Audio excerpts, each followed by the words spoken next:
charges against me. Even then, I'm not apologetic. I said, I went to Permata Ampau during the campaign. I said, Alhamdulillah. They said, how can you say praise to God? You're being smeared with the malicious, colorless attacks. I said, Alhamdulillah. Because they've attacked me,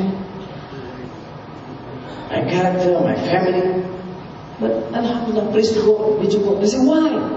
Because at least they associate me with human beings, women, men, and thank God they have not created this story about my relations with cows and goats. With this bunch of jokers, it's the only way you respond. You take it seriously, too seriously, you get hypertension.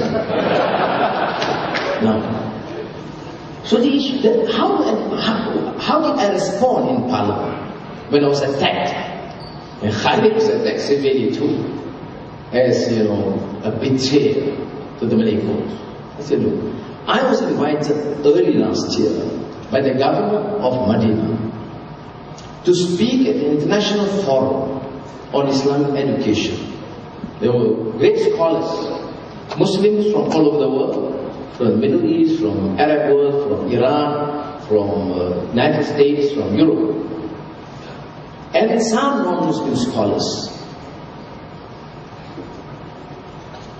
But then, the Saudi authorities appointed a former Vice-Chancellor of the National University of Singapore, a Chinese, to be a Vice-Chancellor of this new university. So I asked the governor, I said, Your Royal Highness, quite proper, why did you decide to have this Chinese Vice-Chancellor?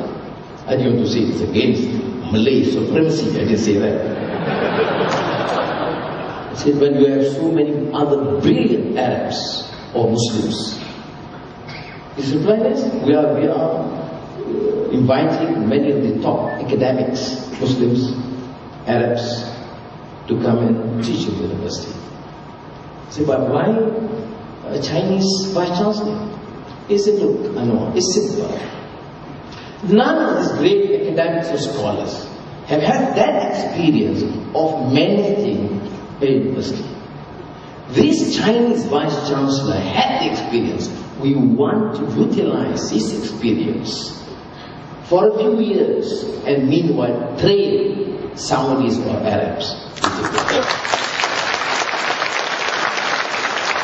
Now in Malaysia, if I say that, I say, oh my God, since when have you sold your Malay interest in Malaysia?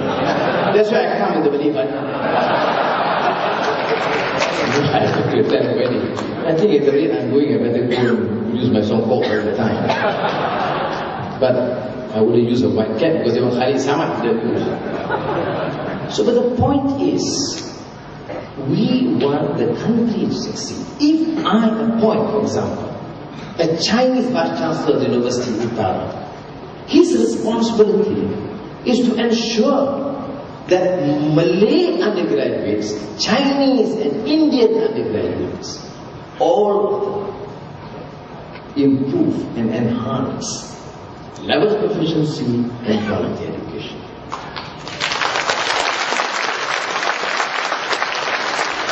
Is this the discourse today? No. The discourse remains an obsolete propaganda, controlled and dictated by UMNO. Do you have an opportunity to assess and evaluate our views? No, because the media remain under the tutelage of UMNO, MCA, and Tamil Nessa and MIC. They dictate the discourse. So we have what Edward Said used to stir a subaltern internet alternative media. The discourse and conversations among those who have the commitment and conviction, a strong sense of conviction to undertake change.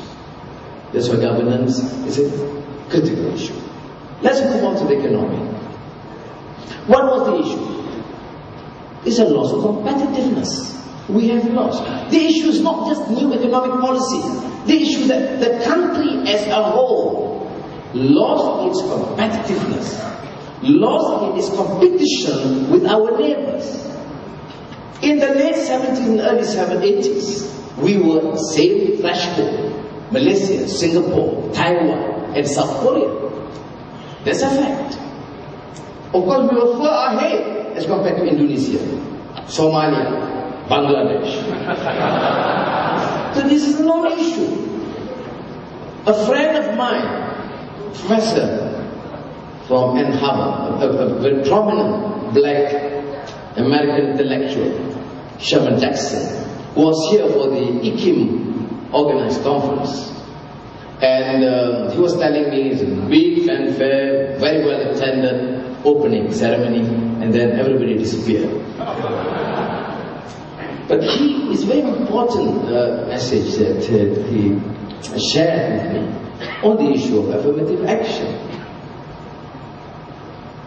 These scholars, we are not against helping the poor and the marginalized. And I would reiterate, without apology, the vast majority of the Malays and the Bumiputra in the heartland of Sabah, Sarawak, Manikurai remain poor. Indians living in deplorable conditions, destitute in some of the estates.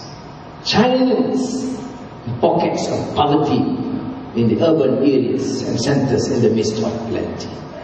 Now we are not ignoring those who talk about competitiveness, growth, without paying any regard to the problems of the poor, do not share our concern or compassion for the principle of equitable justice. But here you must acknowledge the fact that we have lost. We were at the same threshold. Many of my friends, including Herman Jackson, this renowned scholar, said he is impressed looking at Malaysia compared to Muslim countries in Africa. I said, yes, it's true. But then I told him where we began and what was our threshold in our competition. When I talk about competitiveness, losing our competitiveness, I'm talking about precisely the level we should be in now. Now compared to Singapore, GDP, we are left behind 3 times for a small city-state. Look at the reserves. No petroleum, no gas, no timber, no ladang kelapa sawit. Almost $500 billion of reserves. They lost probably $100 billion. They still have $400 billion. We have Petronas. Huge sums of money. 30% initially, well, now 40% total revenue for Petronas. Timber, we have lost most of them. But huge, billion-dollar industry. Without having to do anything. Nobody grew them or planted the timber. They were there. Not much initiative to get petroleum from our world was there. Yes, success in industrialization, trade, I recognize that. But how much in terms of reserve? 22 billion. Can't we ask these questions? These are and will remain fundamental questions. Why Singapore? With all the limitations, you tell me, issue of governance, I have some criticism against Singapore, but we have to acknowledge their strength. That is the issue of governance. And I know the UMNO sentiments. I was there for some time. You can compare with Thailand or Somalia or Bangladesh. Never compare Malaysia to Singapore.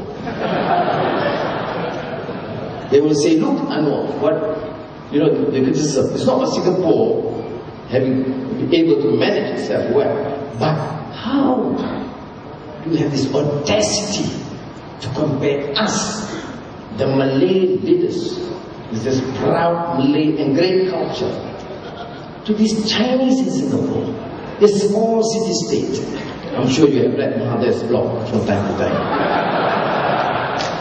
But these are stark realities we have to acknowledge. There's no reason why we cannot compete. My point here, when you talk about change, we're not talking about some minor changes or facade or populist remarks. Whether this change is substantial enough or substantive enough, they could trigger this new spirit and then regain our competitiveness as a vibrant, dynamic economy.